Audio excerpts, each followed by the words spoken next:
امام طبرانی نے اپنی کتاب اوسط میں نقل فرمایا ہے کہ حضرت عبداللہ بن عمر صحابی رضی اللہ تعالی عنہ نے بیان کیا ہے کہ میں بدر کی اطراف میں چل رہا تھا تو بالکل اچانک ایک گڑھے میں سے ایک شخص نکلا جس کی گردن میں زنجیر بندھی ہوئی تھی، اور اس نے مجھے پکارا،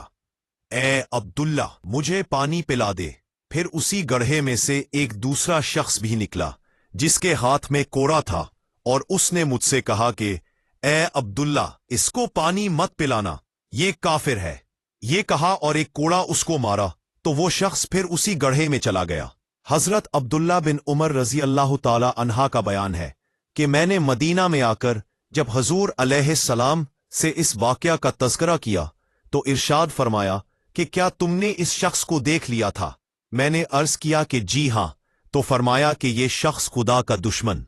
ابو جہل تھا، اور یہ قیامت تک بدر کے گرزے میں اسی طرح عذاب میں گرفتار رہے گا۔